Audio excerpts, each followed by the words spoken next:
On a mysterious island, a woman wakes up alone with no memory of how she got there or what her name is. She can't tell where she is, and there's a shell in her hand. Nobody answers when she screams for help, so she decides to blow the shell to see what happens. At that moment a second woman shows up. She doesn't remember her name either, and her object is a knife. Things get tense between them and Shell Lady takes the knife from her, only to be interrupted by a guy that tells them there are more people like them all over the shore wearing the same clothes. Soon everyone comes together and they move some tree trunks to sit on while sharing a coconut. Nobody remembers what happened, and each person woke up with a different item. At that moment they notice that their identical clothes have labels with their names on them. Shell Lady is Chase, Knife Lady is KC, and the guy that found them is Cooper. After everyone learns their names, Chase announces she'll go looking for clues, so Brody and Donovan go with her. The trio retrieves all the items that appeared with them, but then Donovan decides to go back to the others. Meanwhile the group is starting a fire and carving the word help in the sand. While sunbathing, Taylor finds a book buried in the sand called The Mysterious Island, but she dismisses it. Donovan arrives and convinces everyone to forget their troubles by swimming. At first they have lots of fun, but soon they panic when they see sharks approaching. Everyone rushes back to the shore, but unfortunately Donovan doesn't swim fast enough and soon a shark bites him before taking him away. Moments later, Chase and Brody find a beautiful waterfall, and Brody asks Chase not to tell the others. Then they share a kiss, but when Brody asks for more, Chase turns him down. Brody doesn't accept this and pushes Chase to the ground to try to take advantage of her. Chase struggles against him and manages to push him off, then she takes out the knife to keep him at bay and runs away. Afterward Brody returns to the camp and begins giving everyone chores to do, just assuming he can be the leader and not telling them about the waterfall. Soon Chase comes back too and immediately starts beating Brody up until the others pull her back. Then Chase tells the group about the waterfall and Brody's attack, but he calls her a liar and the others don't know who to believe. That night, Chase dreams of being in a room with a gun while blood flows on the floor. In the morning, she's the first one to wake up, so she grabs an axe and a shell and goes on a walk. Suddenly she finds Donovan washed up on the shore, alive but with a bitten leg, so Chase blows the shell to call the others. Working together, they manage to move Donovan back to the camp. Afterward the group has a meeting to discuss their options. Brody thinks they should move somewhere safer, but Cooper thinks they should stay on the shore in case a boat passes by. Chase interrupts to say they should get out, mentioning she saw Mason and Hayden behaving weirdly earlier. The duo explains they counted the steps between the spots each of them showed up at, and it was always exactly 39. By using the same number to explore the area, they find a sign that says "Find your way back." Chase thinks the sign is a clue, but everyone else thinks it's just a sign and ignores it. Frustrated, Chase throws the shell against a rock, causing it to break. Now the shell reveals a barcode with the words "Property of Island" and a blinking device that fell out of it. Not noticing this, Chase takes a nap, and when she wakes up, she sees an inflatable raft on the sea. She takes off her shoes before getting into the water, and accidentally steps on a piece of glass. As she swims toward the raft, the blood from her foot gets the attention of the sharks. Thankfully Chase can swim fast enough to reach the raft right before the sharks reach her. In the raft, she finds various objects like medical cases and a bunch of bullets. There are also oars that she uses to return to the shore. She hides everything she's found but makes sure to check the cases first. One has medicine, but the other one has a locked box. Afterward Chase speaks to Cooper in private, and after he swears to keep the secret, she shows him some of the things she's found, like stamps and a packet of gum that has 39 on it. Meanwhile Brody and Casey go looking for food and end up kissing in the woods. Later, the group sees the weather is getting worse and discusses again if they should move or not. Cooper ends up punching Brody and a fight ensues, so the others quickly jump in to separate them. A frustrated Cooper leaves and Brody violently takes the knife from Chase to keep everyone at bay. Now the whole group can see he truly is crazy and turns against him, so Brody drops the knife and goes away. To everyone's surprise, Casey grabs the knife and gives it back to Chase. At that moment a storm reaches the island, so Chase takes the group to hide in the raft while Brody and Cooper put up with the rain. In the raft, the group falls asleep, and Chase has another dream. She's in a room with blood on the floor and she shoots a woman sitting on a chair. She's suddenly woken up by Cooper calling out her name, so she reveals the location and invites him inside. Once the storm passes, Chase heads back to the sign and finds the device that fell from the shell. Realizing what it is, she begins running back to the old camp, only to come across Brody, who has built a spear. After telling him to go wake up the others, Chase digs out the case from the raft and uses the device to open the box, guessing the password is some combination of 3 and 9. Inside she finds a gun, so she loads it up with the bullets before rejoining the group. Later, KC is privately checking her scar when she's approached by Hayden, asking what happened between her and Brody in the woods. KC confirms they did the dirty and blames herself for it, but Hayden can tell Brody attacked her. Meanwhile Chase and Cooper go on a hike to look for more clues. After lots of walking and climbing a cliff, they come across a large abandoned building hotel. They see beds and a fountain with running water, so they rush back to tell the others. Brody doesn't like the idea of having to climb a cliff and an argument ensues, during which he threatens Chase with the spear. The others tell him to cut it, so an offended Brody goes away. The rest of the group asks Chase to leave too, accusing her of being the one triggering the arguments. As clouds cover the island again, Chase goes to sleep in the raft and has the same dream of the dying lady. In the morning, the group drags Chase out of the raft and takes her to the beach, where Brody is dead with a knife in his body. The others accuse Chase of killing him and don't believe her when she says she didn't, so she starts beating them up to escape. Casey hits her extra hard with a stick and Chase faints, only to suddenly wake up on a chair inside a strange room. She can't move any part of her body, and soon a nurse shows up to give her an injection without answering her questions. Chase falls asleep and has visions of the lady from the dream and the sea from the island. When she wakes up, a doctor is checking on her. He promises she'll get answers soon and uses a device to allow her body to move again. It's explained that a magnetic force field was keeping her in place, which is required to keep the prison population under wraps. Chase doesn't understand what he means by prison, but the doctor goes away and leaves her in the locked room. Soon a bunch of armed guards arrive and take her to see Warden Wells, who casually mentions Chase has military training.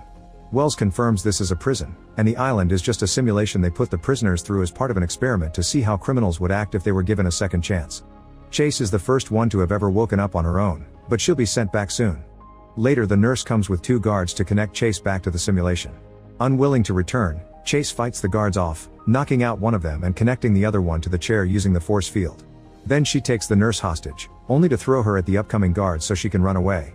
An alarm rings in the building as Chase beats down a few more guards, then climbs down a pillar to reach the outside.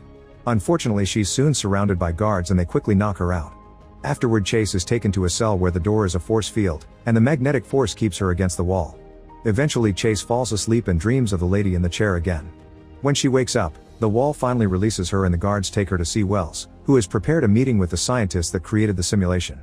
They explain the point of the experiment is to test nature versus nurture. They delete everyone's memories to check if changing a person's circumstances would also change their morals. They have no idea how Chase managed to wake up, and they begin discussing whether they should send her back or not. Tired of this, Wells takes Chase outside for lunch.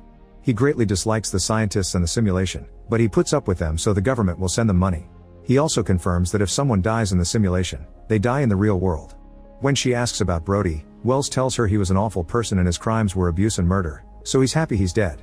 Moments later, the scientists announce that they'll send Chase back to the island. She immediately protests and grabs her chair to fight, but the guards quickly capture her and take her away. Then Chase is tied up outside by the neck, so she slaps Wells and tries to move, but the noose keeps her in place and Wells announces a punishment. The guards come to attack her and at first Chase manages to defend herself, but there are too many of them and eventually she gets defeated. Afterward, Chase is secretly visited by Dr. Wiss, one of the simulation scientists. She tells her to stay on her path and not to be Wells' puppet because she suspects he's tampering with the results of the tests. When she's about to say more, she's interrupted by the nurse and the guards, who take Chase away in a truck. During the trip, the guard punches her, so she fights him off and jumps out of the truck to escape. Chase sneaks around in the tall grass while avoiding the searching lights and eventually finds a building with a guard outside. She waits for the guy to leave with a scientist and gets inside, where she finds an advanced control center and has to knock out another guard. Then she steals a white coat and moves around with her head down until she discovers the disturbing main room. All the other criminals from the island are floating in tanks while wearing strange suits. Suddenly she's surrounded by Wells and his men, who hold her down as the nurse gives her an injection. An unconscious Chase is put back in her tank and reconnected to the simulation. In seconds, Chase wakes up on the beach again with her hands tied up while the group discusses what to do with her regarding Brody's murder. She remembers everything about the prison and tells the others, but no one believes her and they refuse to untie her. However, Chase's words cause Hayden to have a vision of her in a car with a guy, who she kisses before stabbing him multiple times, then she crosses him off a kill list. Afterward, Chase tries running away so the group goes after her and tackles her to the ground. While they're struggling on the sand, they're suddenly interrupted by 2 new people called Bonnie and Clyde. The more Clyde speaks, the more he sounds like Wells, so Chase thinks the Warren sent them to manipulate them. When nobody listens to her warnings, she makes an observation. The duo doesn't seem bothered by the body on the beach. Now exposed, Bonnie and Clyde threaten everyone with their weapons and make them drop anything they can use to defend themselves. Then they ask about the boxes from the raft, revealing they know about the gun. While Clyde argues with Chase, he suddenly stabs Hayden in the stomach, explaining she was killed Brody for what he did to KC, that's why she was arrested. She killed a bunch of abusers as some kind of vigilante. Clyde confirms the prison is real and they all signed waivers to agree to the rules, which include getting killed if they did any killing. He and Bonnie only appear when the rules must be enforced. They also reveal that the memory wipes have been reversed, so soon everyone's mind will be flooded with images. Then Clyde frees Chase and tells her to leave. She rushes to find the boxes she hid and retrieves the gun, which makes her have the vision of her shooting the lady, and she thinks that must have been her crime. Afterward, Chase takes the medicine box to the group and leaves with the gun. Bonnie and Clyde scold the group for spending the past few days doing nothing and tell them there's a village on the other side of the island, so they should head there. After reminding them they'll always be watching them and that leaving the island is forbidden, Bonnie and Clyde go away. The group buries Hayden and Brody and discusses what to do. Casey, Cooper, and Moses decide to look for the village, but the others prefer to stay at their camp. A few hours later, the trio finds a bunch of huts while Bonnie and Clyde smile from afar as they say let the games begin. Soon the prisoners start receiving their memories back. Mason sees himself shooting people at a mall with blood on his face, Casey is in her car having a mental breakdown near the sea while a storm rages outside, and Blair sees herself as a nurse in a hospital telling the doctor that the patient filed a do not resuscitate.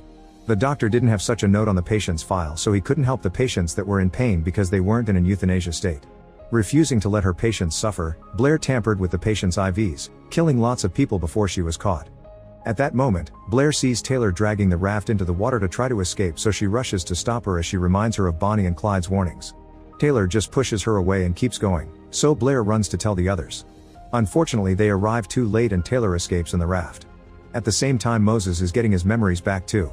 He used to be a rebel, and with the help of a friend, he put a bomb inside an empty building as an act of protest. However, they were wrong and the building did have people in it, which ended up dead. Moses and his friend were both arrested for murder. Casey also continues to see her memories. She was married to Rick and they had 2 kids together, but Rick was physically and verbally abusive towards her. Since Rick wouldn't get a job, Casey worked at a bar where she met Jordan, who she fell in love with. They started to see each other in secret very often, but one day Casey was disappointed to discover Jordan left town. Later she asked Rick for a divorce, mentioning the affair and letting him know that any man was better than him. Furious, Rick pushed her head into the sink, keeping her underwater for a few seconds before aggressively announcing she wouldn't see her sons again. This caused her to have a mental breakdown, during which she sedated her sons and put them in the back of the car before driving into the sea. The kids died, but she managed to get out, so she went home and self-deleted in front of Rick, who quickly saved her. On the beach, Casey has a breakdown as she remembers her dead sons and starts seeing hallucinations of her kids in the car, so Moses tries his best to comfort her and shares his own story. Then they agree that to survive, they'll have to find Chase. As they walk, Casey is too afraid of going near the water because of her traumatic memories, so Moses provides her comfort to help her enjoy swimming again. While Donovan chats with Blair and jokingly asks her to marry him, he also goes through his memories. He used to work in an office and was obsessed with a coworker who kept turning him down. Eventually she told HR about his harassment, so one afternoon she cornered her in the bathroom and killed her while blaming her for leading him on. Blair and Donovan's conversation is interrupted by a sudden shot. It's Mason, who has found a flare gun and says he was just testing it. In the woods, Cooper is searching the area and suddenly overhears Bonnie and Clyde talking. Apparently they're planning to do something against the rules and mention some kind of boss. Meanwhile, Chase makes it back to the abandoned hotel, and in a room, she finds the lady from her visions, whose face is quite damaged. The lady suddenly appears by Chase's side and grabs her by the neck, telling her she's killed her own mother. As the lady laughs, Chase reminds herself this isn't real and her mother disappears. Then Chase approaches a chair and finds a key for room 39, so she heads there and begins searching every nook and cranny. Behind a painting she finds an envelope full of photos and a title for a house that she suddenly gets a vision of. The photos are of her and her mother, the house, and to her shock, one of her hugging Cooper. At that moment she hears a noise outside and bumps into Cooper, so she uses the chance to show him the pictures. Then they both admit that they remember being happy as a couple. In the meantime, Taylor shipwrecks and gets hurt, but at least she reaches another island. As the raft floats away, Taylor searches the area and finds a skull that has the property of Island text. At that moment she's hit by her memories. It turns out she and her boyfriend tried to rob a bank. Afterward she eats some fruit and takes a nap. When she wakes up, she finds her hand wrapped in bandages and a bowl next to a plank that says chicken soup, so she drinks it all. Minutes later, she's found by Bonnie and Clyde, who congratulate her for finding a place called Two Land but explain they're here because she broke the rules. Taylor explains she didn't mean to kill anyone and it was an accident during the robbery, blaming her boyfriend for the deaths. The duo then reveals that the island only has one resident who happens to be a cannibal, and the soup she ate was made with her own fingers. In the evening, Casey wakes up to see her son burning the abandoned village. She approaches the boy to stop him, telling him how much she loves him. However, the son is just a hallucination, and Moses has to pull Casey away from the flames, which are very real. Nearby, Bonnie and Clyde happily watch the fire they started. Back to Chase, she has a vision of her childhood. When she was a kid, she was bothered a lot by her classmates, but her mother was never sympathetic. She would yell at Chase and demand her to solve her problems because she didn't want a weakling as a daughter. From then on, Chase started to take fighting classes, but her mother disapproved of that too because it wasn't very feminine. In fact, the mother told her not to come home for the holidays if she didn't give up the fighting, so instead Chase joined the Marines.